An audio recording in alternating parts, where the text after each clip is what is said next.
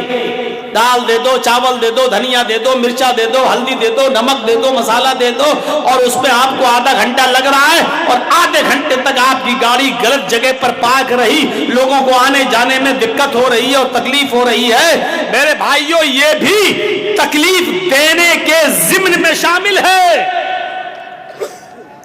ہمارے بیٹے کی یا بیٹی کی شادی ہو رہی ہے، گھر کے باہر ہم نے ٹینٹ لگا دیا ہے، باراتیوں کو وہاں ٹھہرا دیا ہے، لوگوں کا گزرنے کا راستہ ہے وہ. اب لوگ جب دیکھ رہے ہیں کہ یہاں ٹینٹ لگا ہوا ہے، راستہ گزرنے کا ہے، اب 1 کلومیٹر دور سے اور 2 کلومیٹر دور چکر کاٹ کے بیچارے وہ کہیں جا رہے ہیں. راستہ روکنا اور راستے میں ٹینٹ لگا دینا، راستے میں کرسیاں ڈال کر بیٹھ جانا اور آنے جانے والوں کو تکلیف دینا، یہ بھی تکلیف دینے کے ضمن میں شامل ہے. ہم نہیں دے سکتے یہ تکلیف. اسی طریقے سے ابھی رمضان کا مہینہ آنے والا ہے. آج جو 11 فروری، اب تو 12 فروری ہو گئی ہے. میرے بھائیوں، غالباً 2 مارچ سے روزہ شروع ہو جائے گا. 20 دن 18 دن بس باقی رہ گئے ہیں رمضان کا مہینہ شروع ہونے میں. بہت سی جگہوں پر آپ دیکھیں گے، ہمیں آپ کے علاقے میں نہیں معلوم، لیکن ہم لوگوں کے علاقے میں آئیے، رات کے 2 بجے مائک پکڑ لیا جائے گا اور اس میں چیخ چیخ کر کہا جائے گا، روزے دار بھائیوں اٹھیے، میری ماں بہنیں اٹھیں، سحری بنائیں، سحری پکائیں، روزے دار بھائیوں اٹھیے اور سحری کیجئے. روزہ ختم ہونے میں، سحری کا ٹائم ختم ہونے میں اتنی دیر باقی ہے. 1-2 بار بول کر پھر اس میں نظمیں پڑھی جائیں گی، اس میں حمدیں پڑھی جائیں گی، نعتیں پڑھی جائیں گی، اور مائک پر ایسا شور، ایسا ہنگامہ ہوگا کہ سب کی نیند میں ڈسٹرب ہوگا. میرے بھائیوں، آپ کو یہ اتھارٹی، یہ پاور کس نے دیا ہے کہ آپ رات میں مائک پکڑ کے چیخیں اور چلائیں اور لوگوں کو آواز دے دے کر اٹھائیں؟ کون سی حدیث میں آیا ہے کہ روزہ رکھنے والوں کو روزے کے لیے اٹھانا ثواب ہے؟ کہاں ہے؟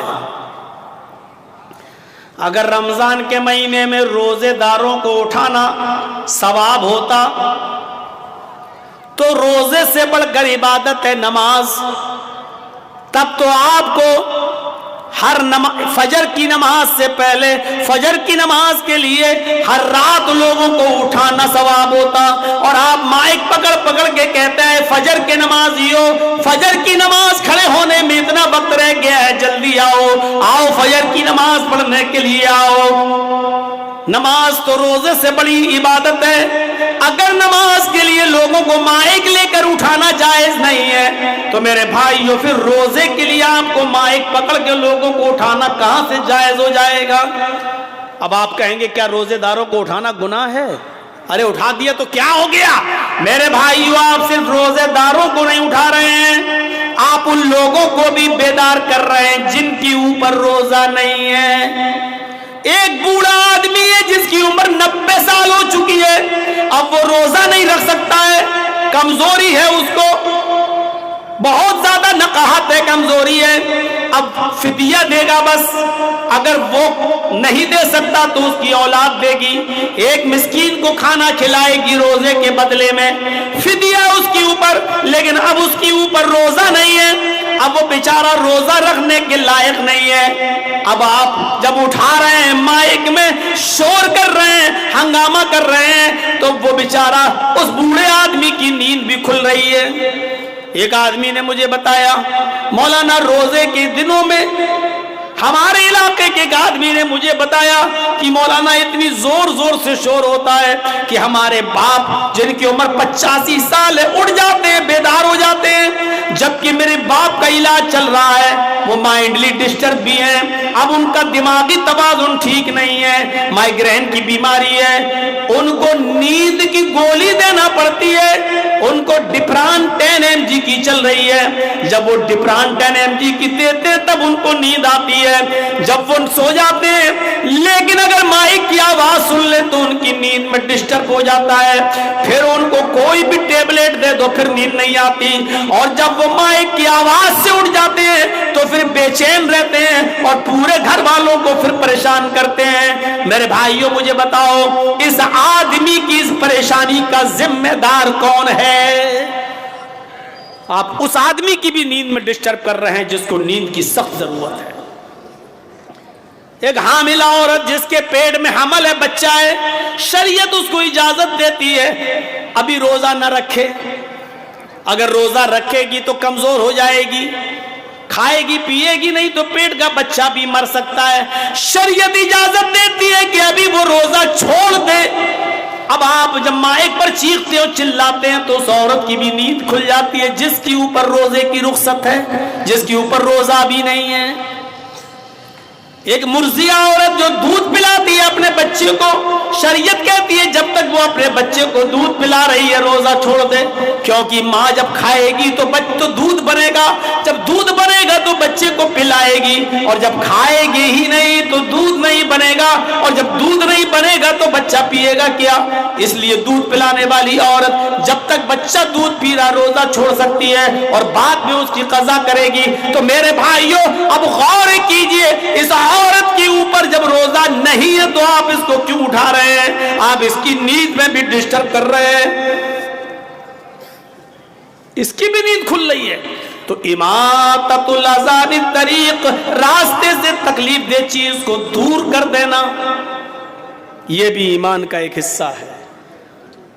دو چیزیں ہو گئیں، تیسری چیز پر ہلکا سا اشارہ کروں گا میں، ذرا غور کیجئے تیسری چیز کیا ہے، اور اس تیسری چیز کا تعلق ہماری ماں بہنوں سے بھی ہے، ہماری ماں بہنیں آئی ہوں گی، ذرا وہ بھی غور کریں، یہ تیسری چیز کا تعلق مردوں سے زیادہ عورتوں سے ہے۔ وَالْحَيَاءُ شُعْبَةٌ مِّنَ الْإِيمَانِ، اور حیا ایمان کا ایک شعبہ ہے۔ تین چیزیں بتائی تھیں، لا الہ الا اللہ ہو گیا، اس پر اماطۃ الاذى یعنی راستے سے تکلیف دہ چیز کو ہٹا دینا، اس پر بھی میں نے تھوڑی گفتگو کر دی۔ اب تیسری چیز والحیاء شعبۃ من الایمان، حیا شرم بھی ایمان کا ایک شعبہ ہے۔ اللہ کے نبی صلی اللہ علیہ وسلم نے فرمایا، بخاری شریف کی روایت ہے، اذا لم تستحی ففعل ما شئت، جب تیرے اندر سے شرم نکال لی گئی، جب تیرے اندر شرم نہیں رہی تو جو تیرے دل میں آئے وہ کر، ففعل ما شئت، تو جو تیرا دل چاہے وہ کر۔ یعنی جب کسی انسان کے اندر سے شرم نکل جائے، حیا نکل جائے، تو پھر جو دل میں آئے وہ کرے گا، اس کو کوئی پرواہ نہیں ہوگی کہ میں کیا کر رہا ہوں۔ کل تک ہماری خوبصورت لڑکیوں اور عورتوں کے گالوں کے خوبصورت گالوں کو